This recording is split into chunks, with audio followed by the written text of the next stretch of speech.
Not much, obviously. So it's a genuine pleasure to see so many people here for what is the last of our Heritage Open Day talks. We've had quite a busy week. I'm absolutely delighted to introduce Netta Christie, who for most of you doesn't require any introduction whatsoever, but for those of you who don't know Netta, she's coming to talk about the Salt Brothers, is that right, tonight? Yes. Yeah, who have made a major contribution to Buxton's heritage, an iconic heritage. I think it's fair to say that Netta, in her own way, has also contributed enormously to Buxton's heritage. So she's one of our treasures, I think it's fair to say. So on that note, I'm going to leave you all in peace and hand over to Netta. Thank you very much. Okay, hi everybody. What a wonderful introduction. That was fantastic. For those, I'm not sure about that. For those of you who don't know me, my name is Netta Christie, and I run Discover Buxton tours, which you can see there, and have done now for about probably 14 years. For those of you who are Buxton people, the idea of that originally, when I set it off, was that the Crescent was not going at that stage, and I had and had bought a little tram, which you might have seen, that used to go around the town, and the idea was that I would flog the tram to the Crescent within 5 years and retire. Well, we all know that story, don't we? So that never happened, and I'm still plodding along. But so one of the things that we've done as part of our work is that we've spent a lot of time doing oral history as well. So we've recorded quite a lot of the stories of people, and I would just ask you, if you've never been on our website, which is Discover Buxton, we have a separate archive on there, and there are somewhere in the region of 27 different podcasts on there, one of which I'll refer to this evening because that tells the story of Micah, who is the one that we're going to begin the story with tonight. This is Heritage Open Days, and Heritage Open Days have been happening in Buxton for probably about maybe 14 years or something like that. And again, I remember those as being given permission when it was still hard hat to go into the Crescent. So things change and move on. Heritage Open Days, by the way, is part of a big thing of the National Trust as well, and it's been going on for quite a considerable length of time. So let's have a look at what tonight's talk is about. And that is about something I'm calling salts of the earth. And that phrase, salts of the earth, is quite often seen in the Bible as well. And it's about the salts of the earth are those people who are good, honest, working people who bring a great deal to whatever their endeavour is. And the two people I wish to introduce you to tonight certainly were people of that ilk. So this is, as you can see here, top of here, Grinlow, Solomon's Temple. Somebody with good eyesight could count as many as 17 barrows from the top of there, even more if you had a pair of binoculars with you. And the word low indicates an ancient burial ground, and so we're looking at this whole area around here as being surrounded by huge amounts of ancient past. And as I'm saying here, we're surrounded by the ghosts of those.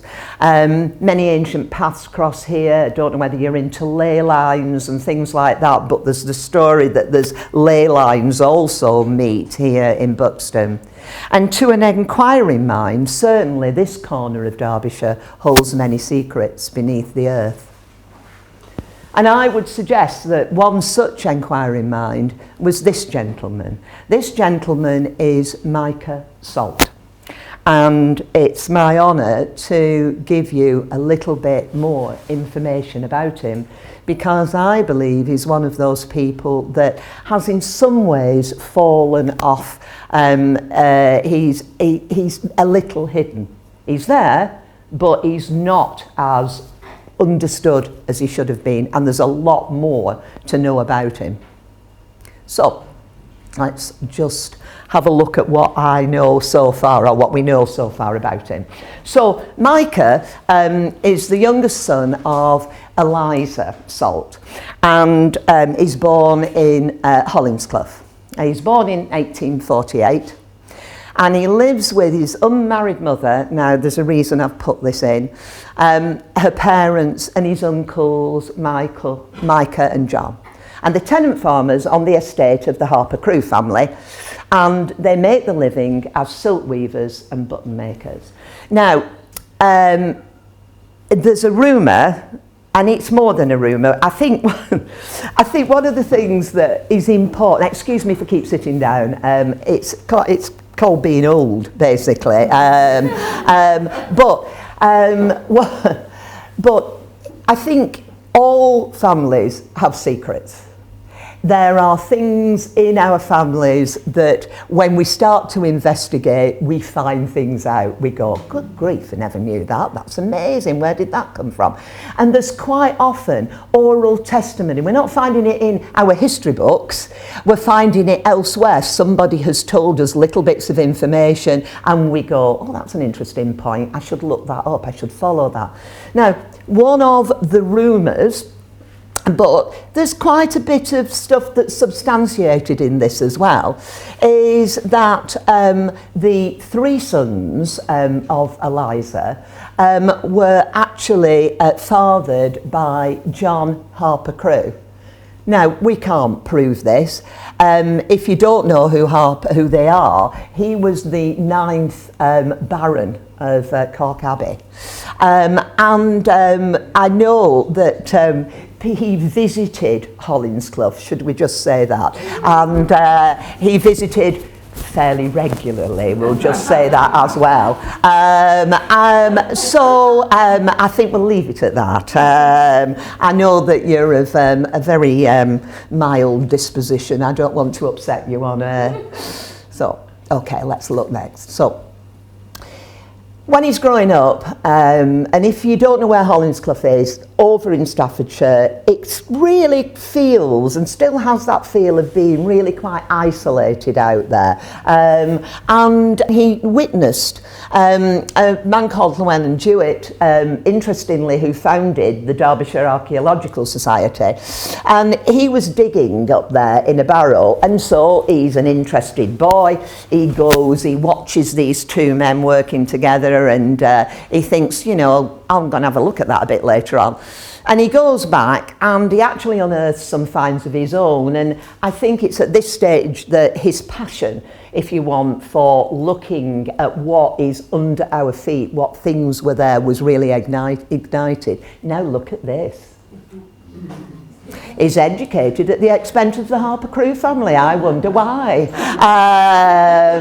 That's all we can possibly say about that as well. But I do as well, when I looked into that, I know that the Harper Crews were generous to some of their tenant farmers in that area. So it may not be that they were just picking out these, but of course they could also be covering their tracks. And he becomes apprenticed to a tailor in Buxton. Now, that's a big move. He's a poor silk weaver up in Hollinsclough, suddenly we're down in Buxton, and he's apprenticed to somebody. Okay, so look. Now, here they are. You look at that picture and you're really going back in time, aren't you? That's an old, they look old.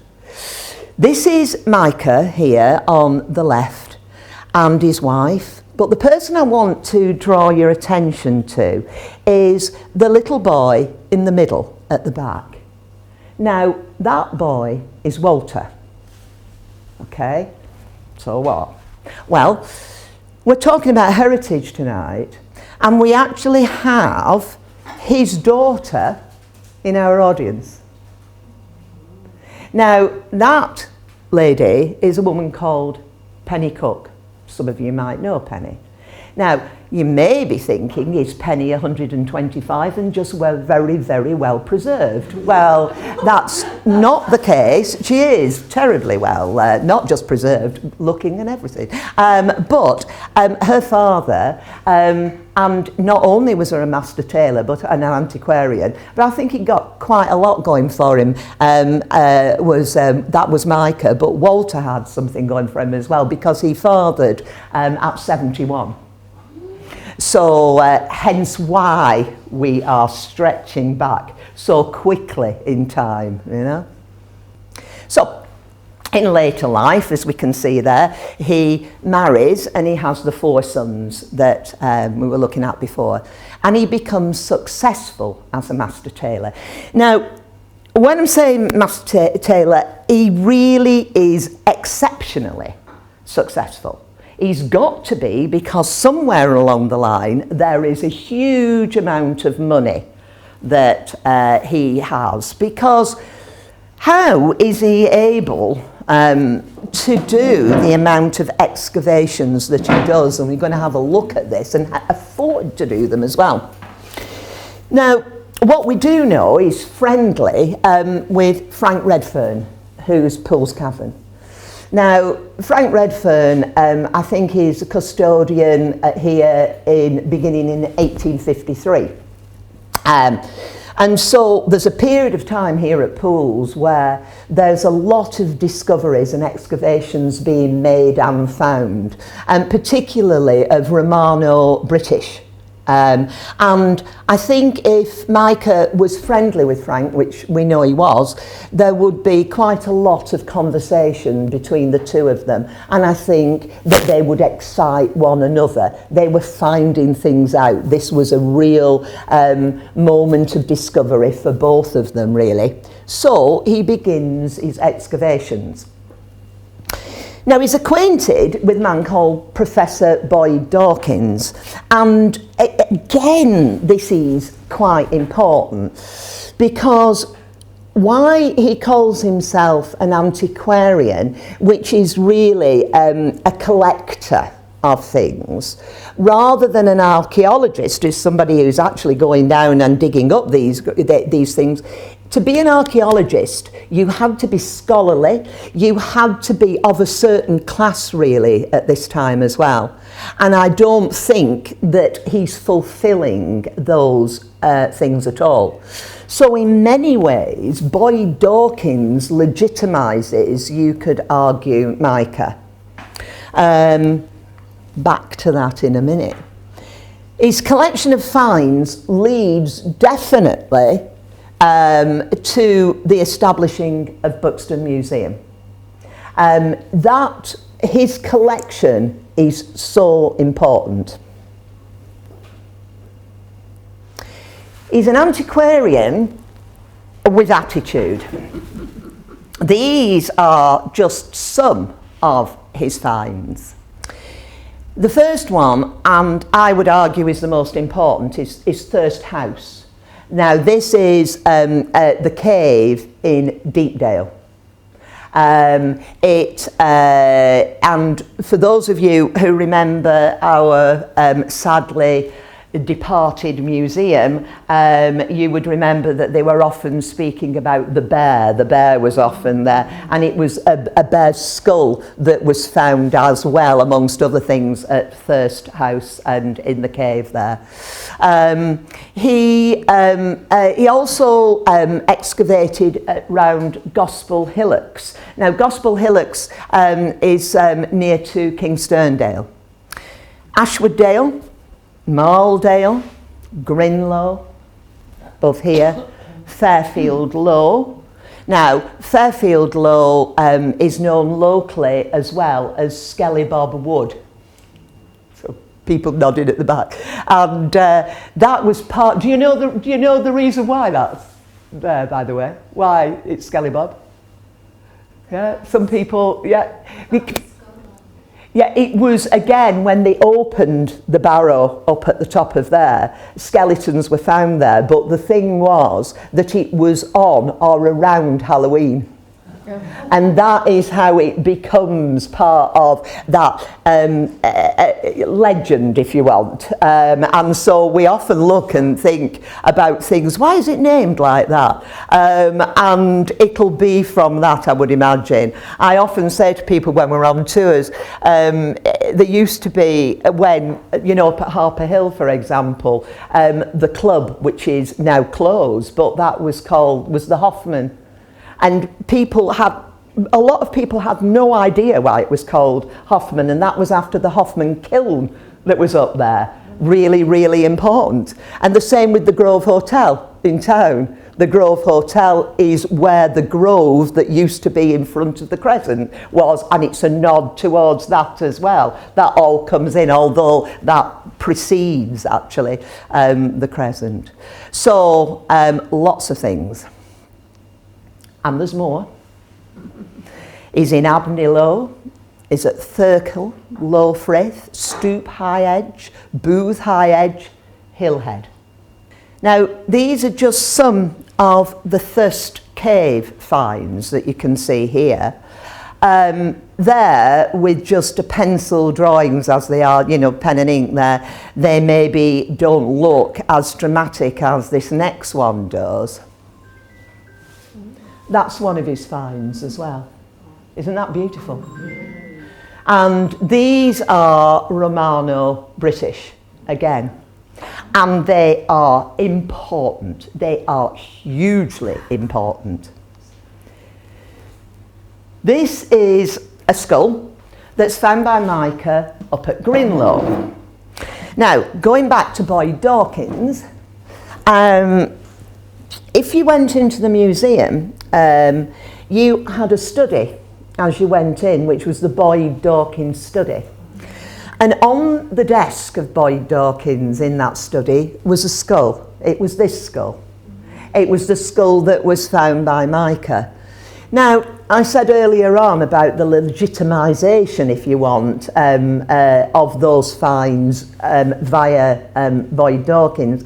And I'm not suggesting in any way that anybody was taken advantage of. I'm not meaning that. I think that they were vital to one another in that sense. But I do think that in many ways, arguably, that study might well have been Micah's, and perhaps should have been Micah's, arguably. So, I'm reading this out. Extraordinary quality. Let's look at that. A set of silver-plated bronze toilet accessories, intended to hang at the girdle of a Roman lady. It consists of 3 parts, all hinged so as to work separately. A nail cleaner, tweezers for the hair, and ear pick. Exceptional to find in perfect condition. Remarkable, remarkable, remarkable stuff. But there again, he was an extraordinary man. He was eccentric. I think we can absolutely say that. He was a skilled wood carver and turner. He kept a pet tame raven. Well, why shouldn't he? One of his other hobbies was taxidermy. I don't know whether he'd said that to the raven at any stage, but and this is a very interesting one. Very. He became interested in researching and collecting early English pottery. Now, these were not digging under the ground here, were a little bit different. Especially those of Ralph Wood and John Asbury. Now I look at that and you may know who these people were. I didn't. I needed to look them up, and I still don't know enough about them, if you know what I mean, from them. But they are really early Staffordshire potters, terribly early. And they are considered to be massively important, so much so that Ralph Wood is one of the prized things in the British Museum, and one of John Asbury's is in the Metropolitan in New York.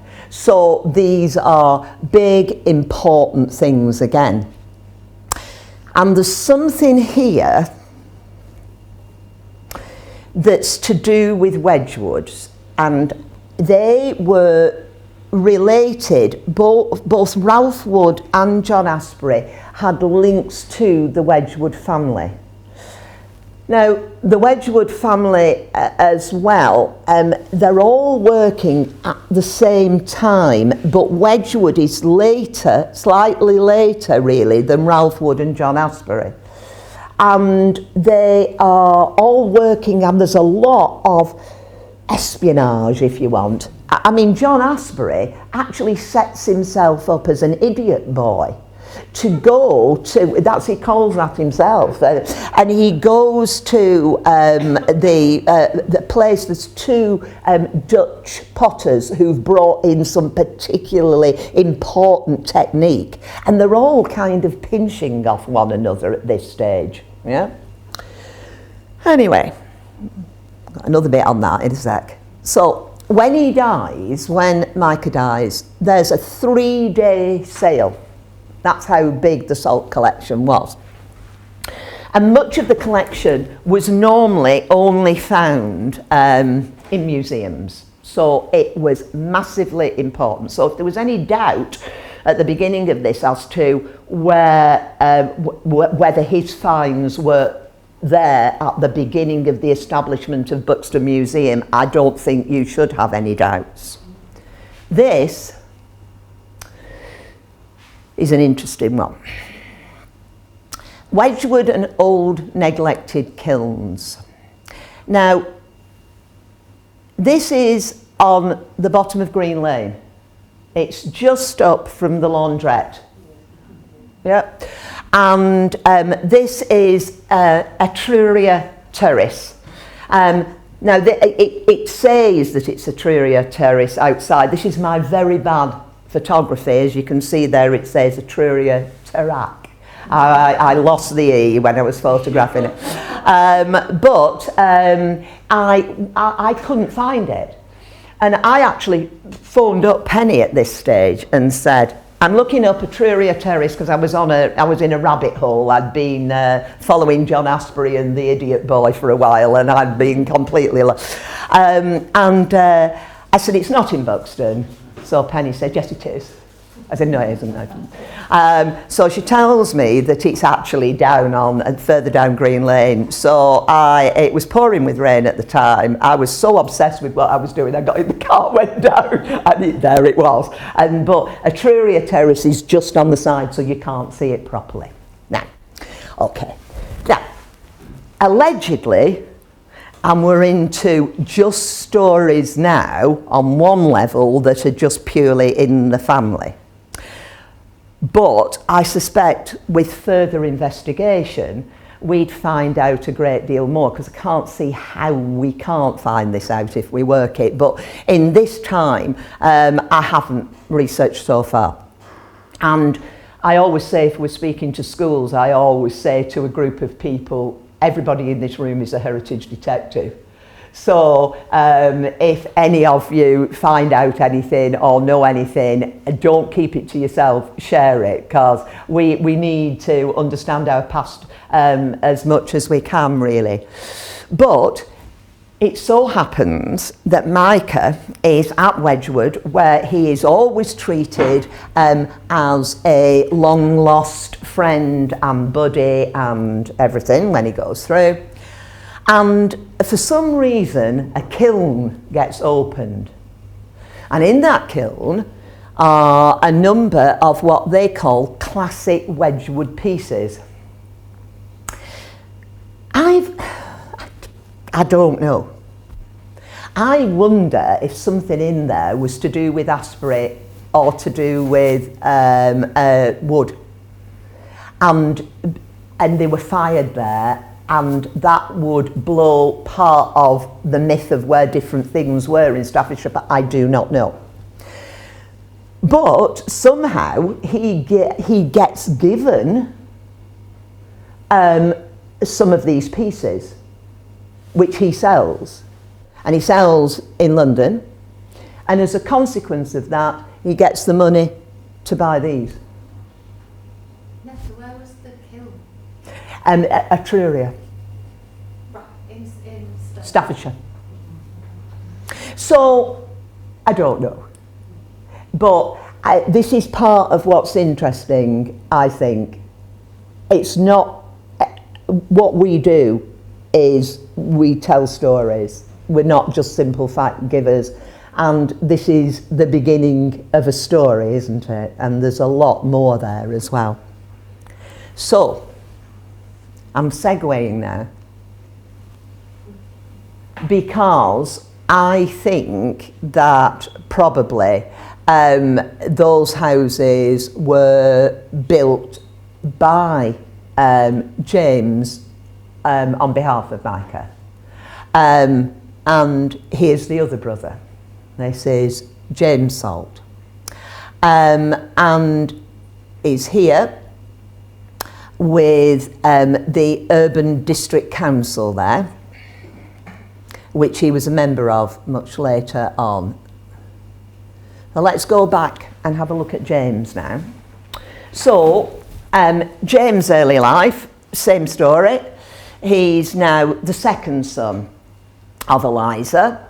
He's born in 1846, schooling again, provided by the Harper Crewe family. And he's a silk weaver, slightly different. He becomes a carpet weaver for a period of time at Wild Boar Clough. Who knew? I certainly didn't, that there was that carpet thing out there. It was sort of a factory and mill out there. And then he was apprenticed to a builder, again, given an opportunity to get in with people here. Now, this is 20 and it's 1866 in Buxton. Now, a very, very important person in Buxton in the history of the town is a man called Robert Ripon Duke.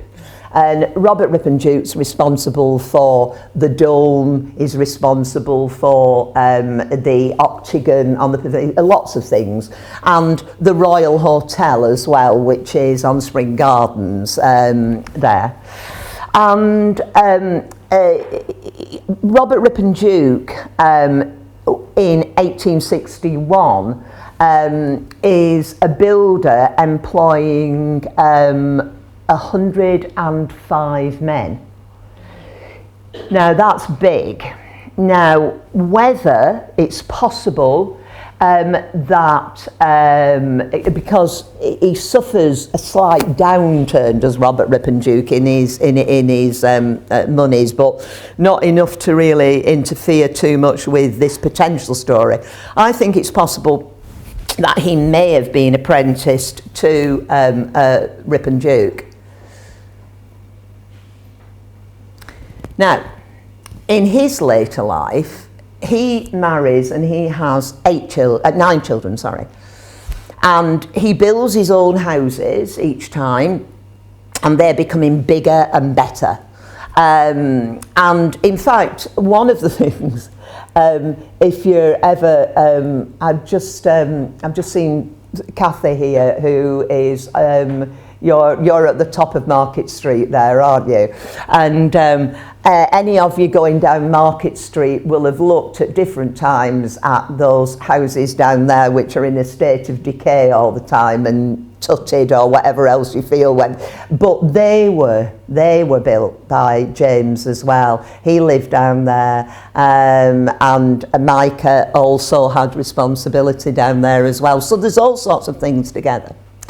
He becomes a successful master builder, and again, we're talking about doing very well for himself, and he employs 22 men. You can see here, he's the Urban Council, and that's between 95 and 04, and he built many of Buxton's important buildings. Let's have a look at what he built. He's built the Town Hall, 87 to 89. Look how near all of these are together. He's going to need that lot of 22 men, isn't he, with it as well. He's got the entertainment stage, which is currently the Pavilion Arts Centre in 1889. he's built the pump room. And this one I've only just uncovered, and I think it's really interesting. He was also responsible for some of the additional buildings and alterations to Fairfield Endowed School on North Road in 1895. And I'm looking at Trevor, because you know quite a lot about that area, don't you? My old school. Is it? Is it? Now, you weren't there in that time. I know you weren't. But again, although Ripon Duke was much older, by then, Ripon Duke had a lot to do with, he was a trustee and helped with a lot of the need for those additional buildings, and he gave that job to James Salt. And he also assisted with the building of the Opera House, apparently, in 1902 to 3. Here, picture of the town hall. This is great. He's influenced by the arts and craft movement. Now, the arts and craft here, we've got two very important people. We've got Parker and Unwin here in Buxton. They're responsible for things like Greensmoor on Carlisle Road. Just tremendous houses, really big houses, and beautiful as well. And they would lap a little bit. He's a bit before them, but there may well have been influence in that style. And when I say he built swathes of smaller terraced houses, he really did. But they've got an edge to them. He built Hollingsclough and Clough Street, and if you've never put that together, yeah, that's that homage to Hollingsclough. And he's got smaller cottages as well on St James's Terrace, Tor Street, Dale Road. The High Street was Salt territory. It was Salt territory for lots and lots of reasons. Again, we're seeing a link, I think, between the two brothers. He probably built, on behalf of Micah, so this is Micah again, 4 shops on the High Street, 2 near the Cheshire Cheese and 2 opposite.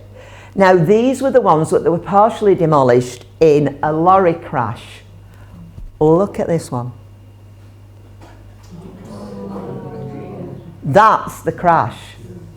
And can you see, if you look at the right there, where we've got the, are they called fleur-de-lis, those ones? I can never, but again, that's that very, it's those little fancy bits. I mean, architecture's not my thing, as you can probably tell, but social history is, but it's beautiful. And when I say that it was Salt territory,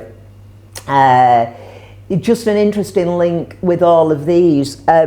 Across the road, eventually, part of the family, and I don't want to pursue and go into that because I don't know enough about it, but if we've got time and if Penny's obliging, we may find a little bit out about that at the end. But they were where the chemists were on, and 2 of the sons of, I'm going to have to ask Penny because I don't have that info in my head. Who were they the sons of that became the chemists, that had the chemists' shops on? Micah's sons. They were Micah's sons, right, okay. Fred was the chemist. Right, okay. And there was an old advert that you used to be able to see on the side of one of those buildings there. Yeah. And so it was, again, they all lived there. James Salt lived on the High Street at one time. Micah lived there, the sons lived there. And of course, Walter, Penny's father, had an antique shop, which is Scriveners. So all of that there, and the sadly lamented Alistair, who used to have Scriveners, was slightly obsessed with Micah Salt, and actually down in the basement had his own little sort of museum just to Micah down at the bottom there. But fascinating. Okay. So he also built himself very impressive personal homes. The left is, anybody recognise it? Yeah. Wye Grove. Anybody recognise the one on the right? It is White Knoll, brilliant. And it's actually called Basarco, is that, which is an odd name, but this is to do with the fact that James travelled and had gone to Basarco is Portugal, in Portugal, and that's named after that. And there's also a link to one of their children as well who was over there.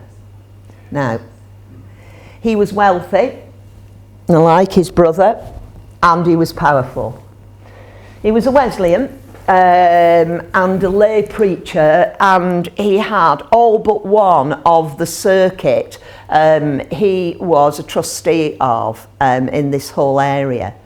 He's a member of the, as we mentioned, of the Urban District Council, and he was the chair at that time of what was called the Electricity Committee.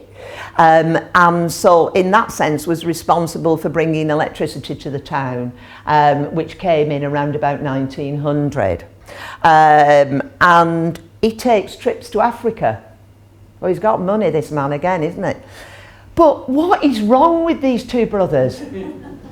One's got a flaming pet raven, this one's got a wolf cub. I mean, it's one-upmanship there. The story goes there that, and this is again family testimony, that he would take 2 children at a time when he went on these journeys to Africa, and this wolf cub he didn't keep. He didn't bring it back to White Knoll Road. It went to a zoo apparently in London somewhere. So, behind the scenes. Ooh. We only thought it was the Crew and Harpers, didn't we?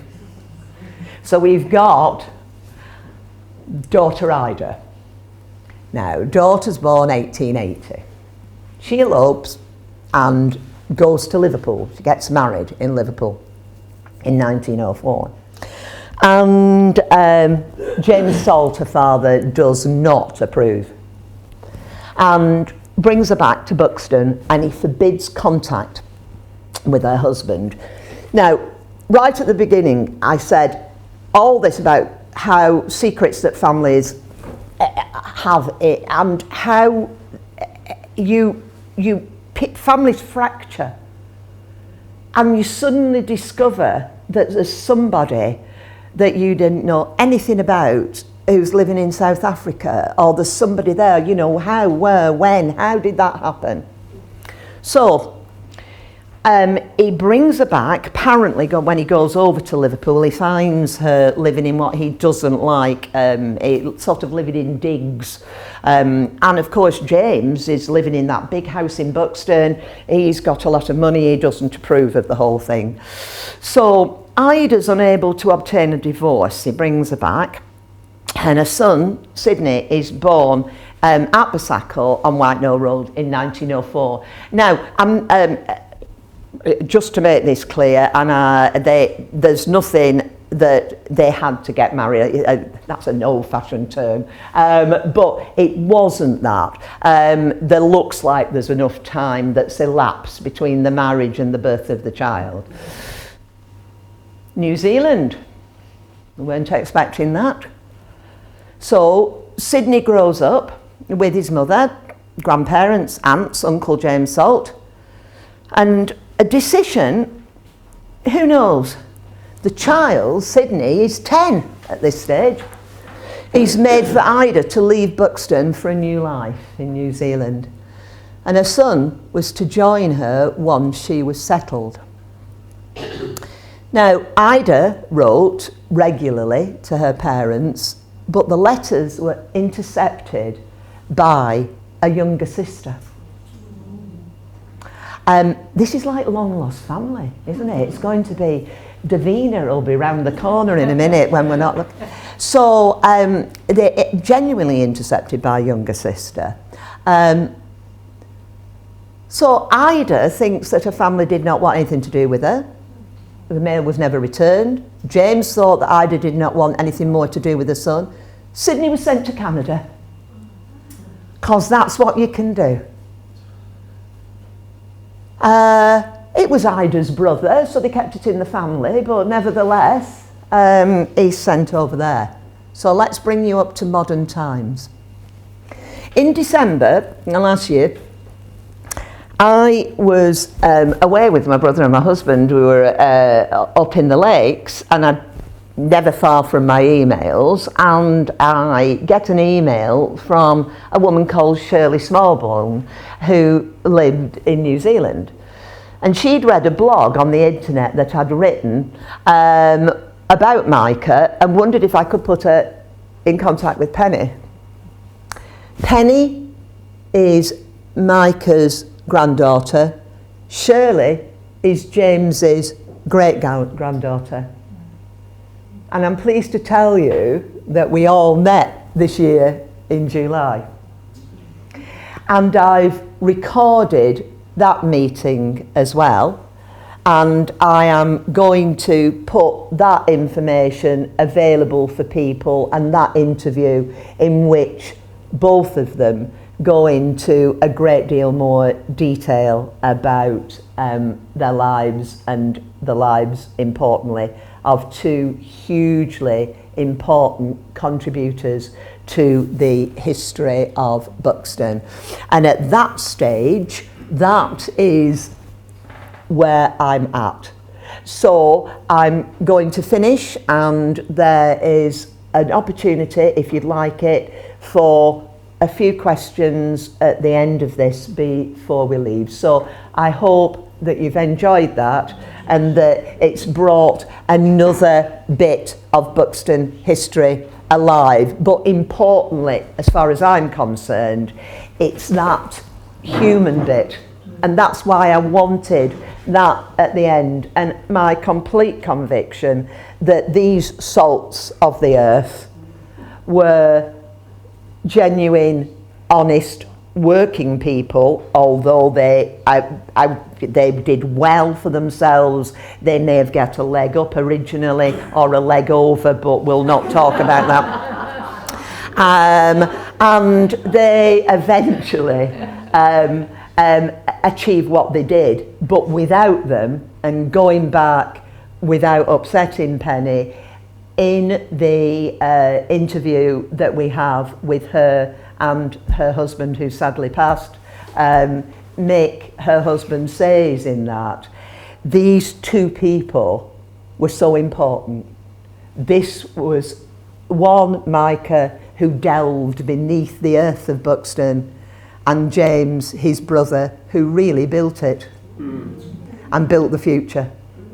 So two very important people. Thank you.